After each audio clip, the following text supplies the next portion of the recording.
All right, high rollers, I'm looking forward to this one. And I have to say, first off, that I do not play slot machines. I just don't understand them. I think the house edge is too much, especially because I don't understand them. That said, I am fascinated by slot machines, and there are tons of people who love them. Our guest tonight included Professor Slots. Jon Friedl joins us. He's the author of Learning to Win, How to Make a Profit at Slot Machine Gambling. He scored close to 100 taxable jackpots, and, you ready for this? A $65,000 luxury car. More importantly, he makes profit year after year at slot machines. Jon, welcome to the show. Thanks for joining us, man. Thanks for having me. Slot machines and profit. How do you manage this, my friend? Well, it's important to understand how close you are to making a profit. In the United States, we have state gaming commissions that talk about the payout percentage, the hold percentage, how much the casino keeps out of, say, $100 on average over the long term. How much do they keep? 90%, 93%, 98%?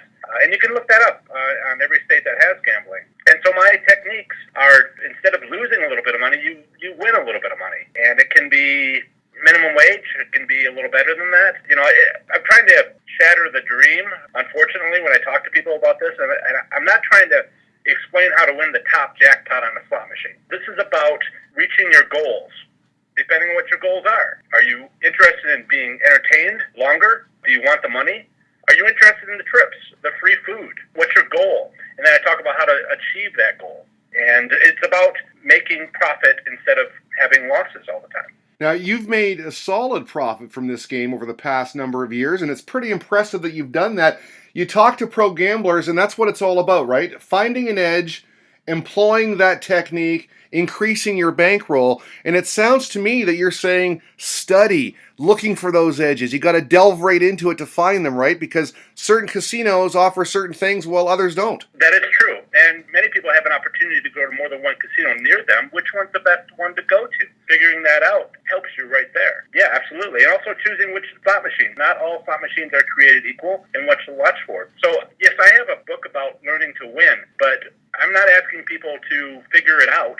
I figured it out. So I put it down in the book. You know, I have this terrible analogy. I'm probably going to have to remove it from the book about calculus. You know, I'm a math guy, so this is, to me, funny. You know, if you want to learn calculus, you can figure it out on your own. There are people who do that, but most people learn from somebody who knows. So let me explain how to win and what to watch for. Because I haven't found every possible technique, I'm interested in continuing to learn myself. We'd all want to make more profit, right? Well, it's interesting. You're talking about changing and staying up on things, and the technology is always changing, right, too. The casinos are trying to stay ahead of gamblers and vice versa. So how do you stay up on it? Because it used to be, you know, the one-armed bandits and 3 sevens and you win. Right now, you walk into a casino and you got banks of all these different types of slot machines, 18-line bets, the bells and whistles are happening. And for a guy like me, it just seems overwhelming and confusing. So how do you select which machines to play? Well, first of all, it's meant to be confusing because that helps the casino. So, you know, you do have to sort of set some of that stuff aside. The other thing to watch for is just be very straightforward about things. I know that you could get into the math and you could explain this thing so that nobody understands. So I try to come up with a way to help people easily figure out, don't play that slot machine. It's not so much about figuring out which slot machine to play as much as avoiding the ones you shouldn't play. Right. Does that make sense? Right. Yeah, so if you take the top jackpot and you divide that by the number of credits, that ratio is something that you want to keep an eye on. Because the example I give is on a penny machine, you have a 4,000 credit maximum jackpot in pennies. That's $40. A 4,000 credit jackpot on a quarter machine is $1,000. Which one would you play? Right. Yeah, and you can have 300 credits on the penny machine. That's a $3 bet. But I don't usually see over 3 credits, 5 credits on a quarter machine. You know, 3 credits is 75 cents per bet. So, you know, you're not betting nearly as much. Your top jackpot will be $1,000 and not $40. You know, these are things to watch out for. And it's just pitfalls. The website is great, by the way, professorslots.com. I just love it. I signed up for your newsletter, and I was pleasantly surprised, by the way, automatically given 25 winning tips for slot players. That's a nice bonus. Yeah, I have about 700 of them, and I've been putting them out for about a month, 2 a day. And I get statistics on them, and some are liked better than others, and so I put the top 25 on that list. something I am trying to improve upon. Given that I have 700 of them, why don't I just give out 100 of them? So I'm trying to give somebody value, and it's not the meat of the book. I have strategies and techniques, and I'm kind of saying you're going to have to pay for those. But all the how to make the best out of the casino, how to be safe, how to choose. I give away one major technique to just about everybody I talk to, and out of the 7 that I go into detail in the book. Would you be interested in hearing that? Sure. Sure. So I have a chapter that's entirely devoted to older style slot machines, and then I have the rest of the book is about newer style slot machines, and I'm calling the difference between them those that are centrally controlled by a computer. The odds are controlled by a central computer in the casino, and this is any casino that's been renovated or new in the last 5 years. So if you go into a casino and win a jackpot on a slot machine, record the time and date, the particular slot machine, and come back. Go home, come back a week later, 5 to 10 minutes earlier, and play that same slot machine at that same time. Around that same time. There's something good about that particular time that the casino has set up so that the odds are a little bit better. Wow. This is the newer casino. So, there might have been a car giveaway the night before. There might have been a bigger crowd the night before. There's something going on. In the book, I talk about all the possibilities and what to watch for. But the fact is, if there's a good time on a slot machine, go back to that same time a week later. Not if it's Christmas Day or something, because that's a different sort of situation. Holidays I talk about specifically and what to watch for there. But this way you take that 93% return rate that the state gaming commissions talk about, and you improve that by 10, 15, 20%. So suddenly you've gone from losing a little bit of money to making a little bit of money. And if you do it for long enough, then you have a profit for the year. This is unbelievable, man. This is how the gamblers do it. This is called finding an edge. You found one. Right, and 6 others, which I talk about in the book. 600. The website, again, is professorslots.com. You got to check it out. I received those 25 winning tips for slot players. One, the importance of playing the max bet when you're playing slots. And number 2 on the list, I like this one. Join your casino's player club for the benefits of complimentary gifts and invitationals to promotional events. That's important, right? Yeah, you don't even have to gamble to get invitations to those. And how many times do you have to go for a drawing on a car before you win the car? Go 10 times, and you get a car. It's that easy. Yeah, partly it's showing up. Now, if you gamble and you want to get a percentage back, then you're earning money towards free meals. And for a lot of people, it's bragging rights. You take some friends and say, well, I got a couple of meals here. Let's go use them. That's bragging rights are very important too, right? Absolutely. Well, it's nice to treat a friend too. Yeah. So is that how you won the Benz? What I had done was I'd gone to a second casino, and I was trying to figure out what technique, what strategy worked with them. I tried the one that I knew very well, the one I just explained, and it wasn't really working. But I noticed something else. I won't talk about it because that's one in the book. Right. But in all that attempt, I had spent hundreds of dollars.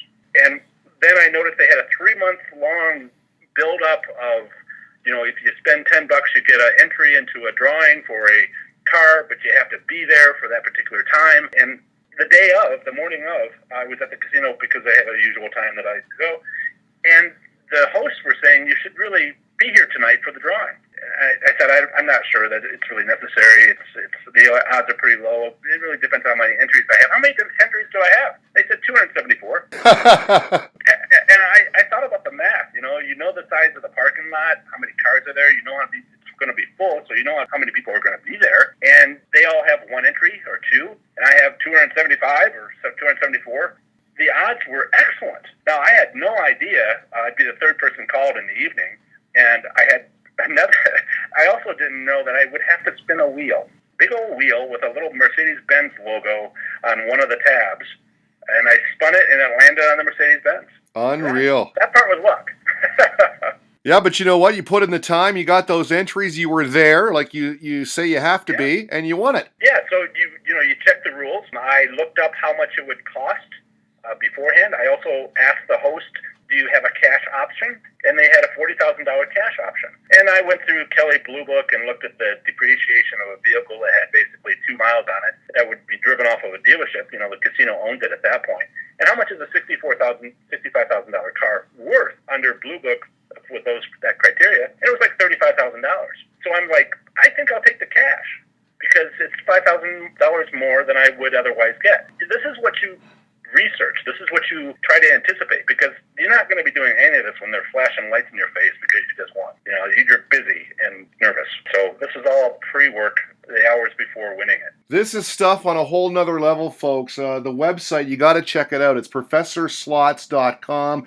He gives you a lot of information there, tips of the day, very important tips too. And if you put in the time, he's saying you can win at this game. Interested in the idea of slot machines, when you put the money in and you're playing for cash, as opposed to those slot tournaments where everyone just goes berserk for the time limit to see who gets the most points. What's the advantages of both? I'm terrible at those slot tournaments. I don't get to pick the machine. I don't get to pick the time. And I've never done at all well. It's completely random how well you're going to do. Everybody pounds the keys as quickly as possible, and it's just a matter of whether or not you got a big jackpot in that 2.5 minutes, 2 to 3 minutes. But I do go partly because I meet people, and it's very interesting talking to some of those individuals, and that's important for me. And also because there are some times when people do win. There's always a second round. You got to put your hand through a covered pigeonhole, pull out a pair of keys or a voucher or something. So it's always the first step to a second thing. But because of these changes in the technologies at tournaments, it's a lot easier for them to run tournaments. So you're going to see more and more of those because it's just easier for people to do it. It's all automated. Casino operators just run this program that they have, and it gets to be pretty difficult for the casino because you've got lines out the door. Okay, it's a 2 to 3 day long event. They're trying to push every 2.5 minutes. They're trying to push 15 people through for like 10 hours a day for 3 days. It's busy, and I never won anything at that. But someday, how many times do I have to go to make winning a car worth it? Right. You got to check him out on Twitter too, folks, at Professor Slots. Now, I read in the bio that you put in 9 months, and I can tell right now that you study it, man. You're looking for those edges. You're right into it. But I have this vision of you in that 9-month study period, of you in the casino, Professor Slots with a notepad, kind of casing the slot machines. I mean, how intensive did it get for you? It was crazy. I went in for a few months, spent $500, brought $500 left when I had $250 left, and I did that for once a month for maybe 6 months, and then I won $3,200. And I was like, I spent 6 months here and I won $3,200. Hey, happy to have it and all that. But, gee, I really need to do something, really need to try a little harder. And so I turned my brain on and I realized, hey, I just won this money. It's my money. I'm going to go over to the high-limit slot area and I'm going to try and think and research. And by the end of the day, I had 6 more. Wow. It's $17,000 that I made. But the one thing I want to really emphasize here is it's not how much money you make, it's how much profit you get. So, I had to put a lot of that money back in to get money back out. And did I go home with anything is the question I'm encouraging people to ask. We haven't talked about this, but 20% of my topics are about responsible gambling. And don't do this if you don't want to. I mean, I have two audiences that gamble and those that don't gamble. Just those that are interested in knowing the stories and what it would be like and living vicariously through me and others. If this isn't your thing, I want people to be aware that unbeknownst to them, if they've never gambled, they could potentially have a problem. And what the warning signs are, it's very important to me to get that information out there because there's entertainment. It should be entertainment, not something worse. Well, I was going to ask you that to end it off because, there's so many casinos popping up nowadays in all these different communities. And sometimes, let's be frank and honest about it, you see people playing the slots that you think, hey, they probably shouldn't be playing the slots, right? Oh, I've had people sit down to me and, I don't know how far you want me to go into this, but they will be hitting the keys like hard. Some of this is misunderstanding, and some of them I'm not entirely sure they're conscious. Some of this is very hard for me to see, and there's nothing I can do to help except put the warning signs out there. But on the other hand, some people bring their trolls, and there's a lot of praying going on in casinos. There's finger touching of the screen back and forth, up and down in a certain way. It's funny, entertaining, but I do worry about the ones that seem to have like a pathological gambling problem. That is just sad. Well, you are helping people, man. Keep putting out good information at Professor Slots on Twitter.